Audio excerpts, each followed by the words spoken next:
Bonjour tout le monde, ceci est un tuto, je vais essayer de faire en très peu de temps pour vous gagner un peu de temps. Alors il s'agit de ce type de printer, d'imprimante Epson EcoTank, c'est-à-dire avec des recharges. Je l'ai acheté il y a 6 mois et malheureusement j'ai pas été du tout satisfait de cette machine. Pourquoi? Parce que cette imprimante, parce qu'il y a beaucoup de problèmes que j'ai rencontrés. La machine elle est là, je sais qu'il y a beaucoup de gens qui ont à peu près le même modèle, qui souffre de certains problèmes. Alors, dans ce tuto, je vais essayer de vous aider sur deux points. Le premier, c'est quand vous avez un problème d'un- de, de- de qualité d'image. Comme vous voyez ici, ça, ça, c'est vraiment nul. Donc, on voit quasiment rien. Alors, ce problème est arrivé quand j'ai fait un bourrage, c'est-à-dire il y a un papier qui est resté ici, qui n'a pas été nettoyé. Donc, du coup, il est resté plusieurs jours ici, parce que l'imprimante, je l'utilise pas souvent. Et il a endommagé un peu, il a pas endommagé, mais il a fait en sorte que l'imprimante ne fonctionne plus. Je vais vous expliquer en détail ce qui s'est passé. Alors, pour remédier à ça, normalement, sur le guide de l'imprimante, il nous demande de faire un cleaning. Donc, on fait le cleaning la première fois, la deuxième fois, troisième fois, ne s'améliore pas. Ce que j'ai fait, j'ai regardé sur Internet, j'ai cherché partout sur Internet, ça ne m'a pas trop aidé. Il y a des gens qui demandent à ce qu'on on tire sur la tête et qu'on nettoie avec un papier sur lequel on met un peu de produit, on dirait de l'ammoniac, Eco, j'ai acheté à Carrefour. Je vais vous montrer tout à l'heure, sinon vous allez voir la photo. J'ai tout testé, ça n'a pas marché. Alors, le but de ma vidéo, c'est de vous conseiller de faire ceci. La première des choses que vous devez faire, c'est de vérifier s'il n'y a rien qui est resté entre la tête d'imprimante et le réservoir à l'intérieur dans lequel le nettoyage se fait. Parce que c'est justement ce qui s'est passé pour moi. J'ai supprimé la moitié du papier, mais il y avait ce bout de papier qui est resté à l'intérieur. Alors là, c'est la deuxième partie du papier, j'ai pas vérifié. Il est coincé entre la tête et le réservoir où se fait nettoyage. Ah, euh, on peut pas le voir comme ça, donc j'ai quand même contacté Epson, j'ai envoyé des emails, j'ai appelé pendant 3 ou 4 fois, à chaque fois ça dure 10 minutes, personne ne répond, j'ai envoyé des emails, ils répondent pas, j'ai pris mon mal en patience et j'ai décidé d'ouvrir l'imprimante. Je ne vous conseille pas, mais je vous dis que c'est faisable. Osez le faire parce que c'est pas vraiment très très technique. Ce que j'ai fait, c'est que j'ai dévissé deux vis ici. Je vais mettre les papiers ici. Quand vous dévissez, vous pouvez soulever comme ça.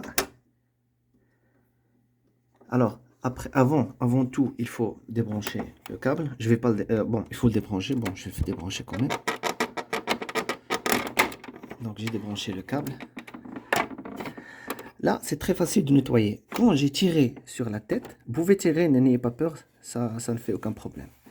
Alors, regardez très bien. C'est ici où le nettoyage se fait. C'est ici où le nettoyage se fait. L'encre se récupère ici et il va dans cette canalisation. Et ici, c'est ici le réservoir. Et ce réservoir, la deuxième partie de la vidéo, je vais vous expliquer. Alors là, c'est justement ce qu'il ne faut pas se passer parce que ça peut se décoller ici. Vous pouvez bien sûr le... Alors, excusez-moi, j'ai réussi de, de le remettre à sa position normale. Il y a ici un crochet, un deuxième crochet. Si ça se décroche, vous commencez par ce crochet à droite après le gauche. Bon, c'est pas le but de la vidéo non plus. Donc la tête, vous pouvez facilement nettoyer tout, parce qu'ici c'était un bordel. Alors je vous explique ce qui s'est passé. Le bout de papier, il est resté ici, il est coincé ici, comme ça. Donc du coup, quand je fais nettoyage, ça n'aboutit à rien, parce que justement la tête ne nettoie pas les buses. Si jamais vous avez un sérieux bourrage de papier, n'hésitez pas à faire ça. Soulever le truc, nettoyer avec des cotons-tiges si vous avez. Moi j'utilise comme je vous ai dit, de l'ammoniac écologique. L'ammoniac c'est pas toujours bon pour la santé, mais bon, l'écologique, une fois vous utilisez, vous mettez des gants et puis c'est bon. Vous pouvez aussi nettoyer le rail et tout ça. Ça c'est le truc que je voudrais partager avec vous. Du premier problème que j'avais eu. Alors, je vais essayer au montage de couper tout cet extrait. Alors, par la suite, j'aimerais bien attirer votre attention sur une chose. Si jamais vous faites des nettoyages de tête ou bien des power cleaning, le power cleaning, vous le faites comme ça. Vous allez ici, sélectionnez votre imprimante, clic droit. Alors, non, elle n'a pas encore été détectée, c'est pour ça. On va attendre un peu. Ici, attendez. Hein? C'est pas où ce qu'il est tourné. Heat cleaning. Voilà, c'est ici par exemple. Reset counter, ça ne peut pas. Reset all counters. Attendez.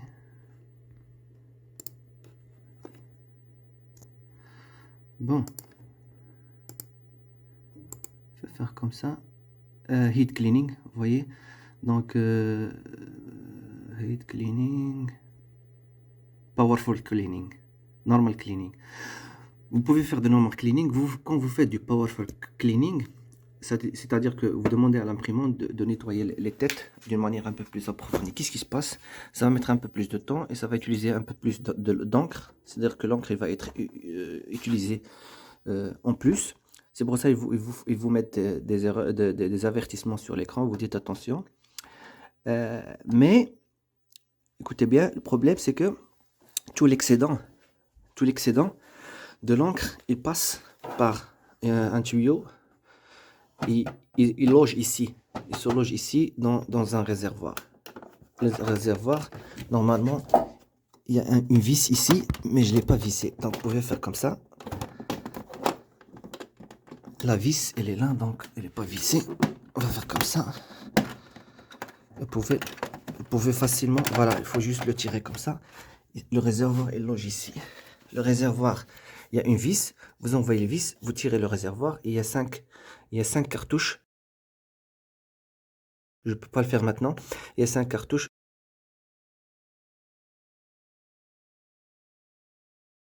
Je vais vous mettre la photo où se loge l'excédent de l'encre. L'imprimante, elle, ne compte pas la qualité de l'encre qui se trouve à l'intérieur, mais il y a un logarithme, un logiciel qui compte le nombre de fois que vous avez fait le power cleaning. Et je ne sais pas ce que c'est de l'obsolescence programmée, mais après un nombre total, un nombre X de power cleaning et d'intervalle, il vous donne la fameuse erreur qui s'affiche ici, 2 points qui s'allument. Je vous montre la photo en vidéo. Et après, la machine, elle ne marche plus. L'imprimante, elle ne marche plus. Il vous dit, en anglais, je ne sais pas en français, il dit, c'est de toute façon, il vous dit, la tête des bus a éteint la vie maximum. Un truc comme ça. En anglais, c'est the cleaning head reach the maximum life. Un truc comme ça. Pour supprimer cette erreur, le seul moyen, c'est soit contacter Epson, chose que j'ai fait, j'ai pas eu de réponse, soit le faire vous-même et ça va vous coûter 12 $ ou 2 €. Alors, pour le faire, moi je l'ai fait, c'est pour ça que je partage avec vous cette vidéo. Alors, j'ai oublié de vous mentionner des gens qui vous conseillent d'acheter des kits et de mettre la seringue ici, de pousser tout ça, j'ai pas fait. On va dans un site qui s'appelle Inkchip. Alors ce site, je l'ai fait. Alors au début, j'étais un peu réticent, mais j'ai fait quand même, j'ai osé, parce que j'avais besoin de l'imprimante. Vous allez sur Wix, donc ink.net. C'est 10 €, 10 $ pour une clé, sinon 7 $ pour 3 clés. Moi, j'ai utilisé une key. Quand vous faites buy, acheter, il va vous diriger, il va vous demander d'acheter avec Visa Carte et tout ça. Moi, j'ai pas fait avec Visa Carte parce que j'ai pas de Visa ni de Mastercard, j'ai pas PayPal, mais malheureusement on peut pas payer avec PayPal ici. Proceed to checkout. Vous entrez les informations et tout ça. Avant, elle va vous demander d'abord alors ces informations, je vais pas les mettre, c'est un peu perso. Alors, moi, j'ai pas fait comme ça, j'ai fait autrement. Moi, j'ai ouvert celui-là, Quick Reset. Vous l'installez de toute façon via le site. Vous avez en plusieurs langues, portugais, russien.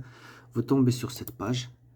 Alors, sur cette page, vous avez, il vous donne automatiquement le type de machine que vous avez, type d'imprimante, je dis toujours machine. Ici, ça c'est le plus important parce que normalement, il faut supprimer l'erreur qui est dans l'EEPROM, la carte électronique de l'imprimante. Vous tirez le câble, vous faites ce que vous voulez, ça ne s'efface pas comme ça, il faut l'effacer avec un logiciel. Il y a certainement plein de logiciels, mais moi j'ai trouvé celui-là, elle est impeccable, je vais vous expliquer. D'ailleurs, elle marche maintenant. Je vais vous expliquer comment ça se passe.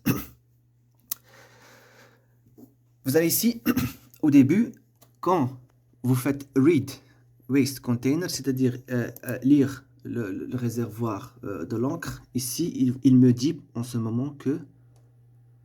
Ah bon? Hier, c'était 0% discount. Pas parce que hier, j'ai fait un power cleaning. Bon, on s'en fout. Mais quand même, 23,97. This counter is OK. Print is ready to print. Bon, close. Ici, quand vous faites le reset cleaning, ah oui, c'est très important. D'abord, ce logiciel, il marche avec quelques types d'imprimantes. Pas toutes les imprimantes. Ici, vous avez toutes les imprimantes. Donc, ET 27, 10, 12, 20, jusqu'à, je ne sais pas combien. Je pense que la plupart des...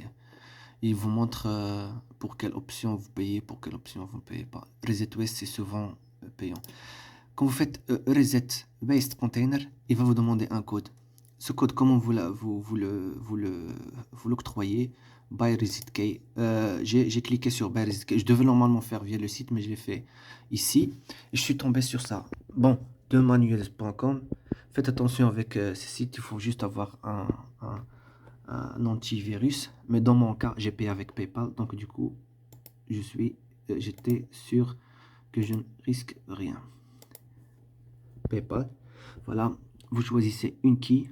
Alors, une key, j'ai payé une key. Ok, checkout. Là, vous entrez vos informations et tout ça. Vos informations et tout ça. Et puis, vous recevez un email. Quand vous recevez cet email, vous le faites entrer ici. Et comme par email. Et comme par miracle, il vous affiche éteignez l'imprimante. Vous éteignez l'imprimante. Et l'imprimante, l'erreur, il disparaît. L'imprimante, elle marche. Voilà, j'espère que je vous ai, un peu aidé ou que j'ai aidé les gens qui ont besoin de ce genre d'intervention parce que franchement, depuis hier quand j'ai réparé la machine, donc l'imprimante, j'étais content parce que j'en aurais vraiment besoin. C'est pas une machine qui coûte très cher, je l'ai acheté 130 €, mais quand même, il n'a pas la fonction de rétro, comment on appelle ça, double ZD, imprimé sur les deux pages, recto verso. Voilà, une photo que j'ai par hasard hier imprimée, c'était impeccable. Bon, c'est pas la qualité de papier qu'il faut utiliser pour des photos.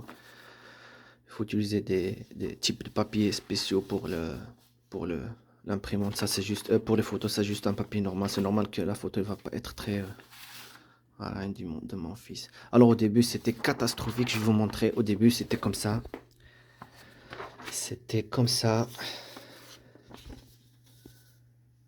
C'était vraiment dégueulasse. Rien. J'étais vraiment énervé. Oh, attention. Voilà. La clé qui est tombée. C'était dégueulasse. Donc, rien ne colle maintenant. J'ai fait le test hier et ça a marché. Voilà. Il y a une différence maintenant. J'ai un peu supprimé ça. Regardez. Donc. Il y a tout de même des petits défauts ici, mais c'est parce que j'ai pas encore fait de nettoyage de tête. Directement quand j'ai envoyé, quand j'ai enlevé le papier, Ça, quand j'ai enlevé ça et que j'ai fait le nettoyage normal, je suis tombé direct sur ce résultat. Alors là, on va faire un nozzle test, c'est-à-dire on va tester la qualité. J'ai oublié de vous dire qu'il faut se procurer ce câble USB que j'avais dans mon garage, donc je ne l'ai même pas acheté. Il se peut que pour vous, vous l'auriez dans la boîte d'origine. Donc là, le test se fait. Là, regardez, c'est déjà. Le papier a été un peu. Alors, si vous voyez bien, alors c'est déjà mieux qu'hier. Parce que non, si on compare avec hier, c'est le deuxième test que je fais après hier. Après hier, après celui d'hier. Donc là, il y a des petits espaces ici, c'est pas bien. Mais ici, ça c'est, il y a deux espaces. Ça, c'est pas trop grave. Ça se corrige tout seul. Voilà. First time printing, vous voyez, c'est une imprimante qui est récente.